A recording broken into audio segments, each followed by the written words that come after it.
যে 2028 সাল পর্যন্ত অ্যাটলিস্ট চোখ বন্ধ করে আওয়ামী লীগ থাকবে, এবং তারপরেও আরো 5 বছর থেকে সেটা সেই এমন একটা অভ্যুত্থান যেটা হয়তো আর ঠিক অভ্যুত্থানটি হবার 1 সপ্তাহ আগেও কেউ চিন্তা করতে পারে নাই, এবং মোটামুটি সকল রাজনৈতিক দল সহ দেশের মানুষও এক প্রকার মেনে নিয়েছিল।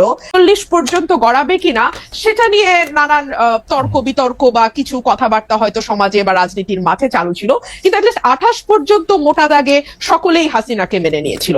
কিন্তু এর মধ্যে যে হঠাৎ করে এমন একটি ধাক্কা আসবে, সেটা আজকে বুকে হাত দিয়ে সকলে যদি যার যার কাছে নিজের সৎ থেকে আয়নার সামনে দাঁড়িয়ে নিজেকে প্রশ্ন করে, আমার মনে হয় তারা তাদের উত্তরটি পেয়ে যাবে। আর যে কথাটি আপনি বলছেন যে খুব বেশি বোধহয় আর পার্টিজান থাকা যাচ্ছে না, খুব বেশি বোধহয় বিএনপি আর আমাকে মনে হচ্ছে না, তার কারণ সম্ভবত এই ধাক্কাটি না আমার মনে হয় প্রত্যেকের ভেতরেই নাড়া দিয়ে গেছে। ধরুন আমি যদি একজন ব্যক্তিগত রাজনীতিবিদের বা একজন রাজনৈতিক ক্ষুদ্র কর্মী এবং একজন আইনজীবী মানবাধিকার কর্মীর চোখ দিয়ে পুরো ঘটনাটিকে দেখি, আমার কাছে মনে হয়েছে কেবলমাত্র একটি নির্বাচন, কেবলমাত্র মন্ত্রিসভার মুখগুলোর পরিবর্তন, কিংবা কেবলমাত্র সংসদ সদস্যদের এক পালের পরিবর্তে অন্য পাল গিয়ে সংসদে বসে যাওয়ার জন্যই এই 2000 মানুষ রক্ত দেয়নি। আবু সাইদ একেবারে নির্ভীক চিত্তে একটা গুলি, তারপরে আরেকটা গুলি, এবং ধীরে ধীরে তার মাটিতে বসে পড়া, এই বিষয়গুলো আসলে না এক পাল মানুষের বদলে আরেকটা পাল মানুষের বসে যাবার জন্য হয়নি। এবং আমার কাছে মনে হয়েছে যে আমার চিন্তার জগতে যে বিরাট একটি ধাক্কা লেগেছে, এই ধাক্কাটি আসলে সকলেরই কম বেশি লেগেছে, কিন্তু এটার স্থায়িত্ব বা এটার ইম্প্যাক্ট এক একজনের জীবনে এক এক রকম হবে। ধরুন আমার কাছে মনে হয়েছে যে একটি সুষ্ঠু নির্বাচন, বাংলাদেশে যদি একটি সুষ্ঠু নির্বাচনের ধারাবাহিকতা থাকতো তাহলে কি হতো? তাহলে 2014 সালে হাইলি লাইকলি বিএনপি সরকার গঠন করতো এবং শেখ হাসিনা এবং আওয়ামী লীগ বিরোধী দলে বসতো। 18-তে গিয়ে হয়তো আবার তারা ক্ষমতায় যেত, 24-এ হয়তো আবার অন্য আরেকটি দল বিএনপি হয়তো ক্ষমতায় আসতো। এভাবে একটা পালা বদলের মধ্যে দিয়ে যেত, এবং পালা বদলের মধ্যে দিয়ে এখানে যে বিষয়টি হতো খালেদ, আমার কাছে মনে হয় রাষ্ট্রের যে প্রতিষ্ঠানগুলো যেগুলোকে দুমড়ে মুচড়ে ভেঙে ফেলা হয়েছে 15 বছরে, সেই প্রতিষ্ঠানগুলোকে এভাবে হয়তো ভেঙে ফেলা যেত না। আজকে যেভাবে আমরা দেখতে পাচ্ছি মসজিদের খতিব থেকে শুরু করে একেবারে পাড়ার স্কুলের হেডমাস্টার পর্যন্ত পালিয়ে যে প্রাণ বাঁচাচ্ছেন, কারণ সোশ্যাল টেক্সচারটা পুরোপুরি নষ্ট হয়ে গিয়ে একেবারে প্রান্তিক লেভেল পর্যন্ত সকলকেই এক দলের সদস্য হয়ে যেতে হচ্ছে, এই অবস্থাতে বাংলাদেশ যেত না। একটা পাওয়ারের একটা ব্যালেন্স থাকে, ভার্টিক্যাল এন্ড হরাইজন্টাল।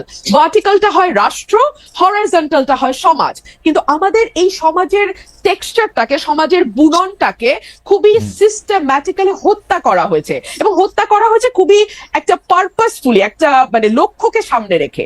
লক্ষ্যটা হচ্ছে আমাকে যে কোনো মূল্যে ক্ষমতায় থাকতে হবে।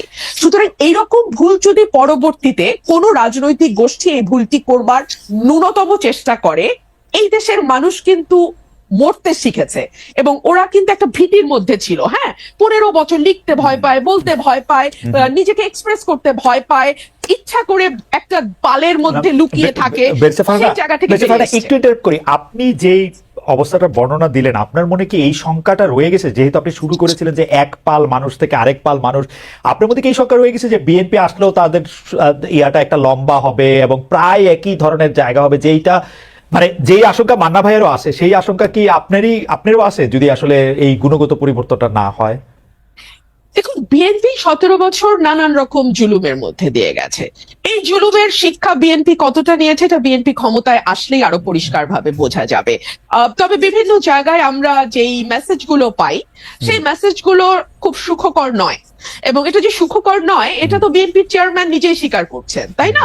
তো তাহলে অথচ উনি কিন্তু বারবার ওনার নেতা কর্মীদের সতর্ক করছেন। এখানে 2-3টা বিষয় হতে পারে, যে এক হচ্ছে যে ওনার বক্তব্য কি ওনার দলের তৃণমূলে যারা এই ধরনের কর্মকাণ্ডের সঙ্গে যুক্ত হচ্ছেন, মধ্যম পর্যায়ের যারা যুক্ত হচ্ছে। একটা সেকেন্ড বেশি ফারানা, আপনি যখন এই কথা বলছেন, আমাদের একজন দর্শক এই মন্তব্য পাঠিয়েছেন যে ফেসিস্ট আমলে রুমিন ফারানার প্রতিবাদী ভয়েস আমাদের সকলকে প্রেরণা যোগাতো, এখন কিছু কিছু এলাকায় বিএনপির অপকর্মের বিরুদ্ধে আমরা কি সেই একই কণ্ঠ শুনতে পাবো কিনা? ইন্টারেস্টিং, আমি ঠিক এই কথাটাই জি বলছিলাম, জি তাই না জি খালেদ জি ভাই? জি হ্যাঁ, তো এই ওনার এই কথাটা কি lower level, lower tier, mid tier and high tier খুব বেশি গুরুত্ব দিচ্ছে না? গুরুত্ব না দিলে কেন দিচ্ছে না? কারণ তারা কি মনে করছে যে কোনো ব্যবস্থা নেওয়া হবে না? কিন্তু আমরা তো বেশ কয়েকটি জায়গায় ব্যবস্থা নিতেও দেখলাম, তাই না? যদিও পরবর্তীতে আমরা দেখেছি যে অনেককেই আবার স্থগিত পদ আবার ফিরে এসছে, কিংবা বিরাট অভিষেকও হয়েছে দলে। তো এগুলো কি আসলে একটা বার্তা পৌঁছায় যে আসলে খুব বেশি কিছু হবে না, এই প্রথম একটু একটু ব্যবস্থা হবে, পরে আবার যেই থোর বড়ি খাড়া খাড়া বলি থোর? তো এই কথাগুলো বলবার একজন রাজনৈতিক কর্মী হিসেবে আমার বাংলাদেশে বসে একটু কিছু টোল আছে ডেফিনেটলি, তাই না? সো ফর এক্সাম্পল, সেই টোলটা কি হতে পারে? আমি নিজেও নিজের সাথে হিসাব করেছি। সেই টোলটা হতে পারে যে হয়তো আমাকে নমিনেশন দেওয়া হবে না, মন্ত্রিত্বের হয়তো প্রশ্ন থাকবে না।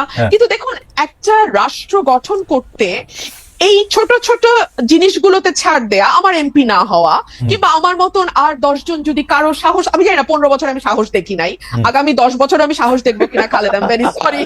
আমি না খুব বেরিসা দুঃখিত, ফারহানা, আমাকে এটা বলতে না না হচ্ছে। বেরিসা ফারহানা, আপনাকে একটু থামাই এ পর্যায়ে। আমি শুধু প্রশ্নটা করে রাখি, সেটা হচ্ছে যে আপনি একাদশ জাতীয় সংসদে অন্যতম বিরোধী কণ্ঠস্বর ছিলেন, সংসদের মধ্যে সংসদের বাইরে, কিন্তু যারাই বিগত 3 সংসদ নির্বাচন অংশ নিয়েছেন, সংসদে গিয়েছিলেন, তাদের ভালোভাবে দেখছে না বৈষম্য বিরোধী ছাত্র আন্দোলনের নেতারা বিগত 3টি নির্বাচনের সমালোচনা করলে একই সঙ্গে সংসদে থাকা ঠিক হয়েছে কিনা সেটি প্রশ্ন করছে। আমাদের দুটি প্রশ্ন, যে আপনি আসলে অন্য কোন রাজনৈতিক দলে, বিশেষ করে এই বৈষম্য বিরোধী ছাত্র আন্দোলনে যদি একটি রাজনৈতিক দল সংগঠন করে, সেখানে আপনি যাবেন কিনা, এক। আর দুই হচ্ছে যে আপনি যে আশঙ্কাটি করছেন যে আসলে নমিনেশন মনোনয়ন না পাওয়ার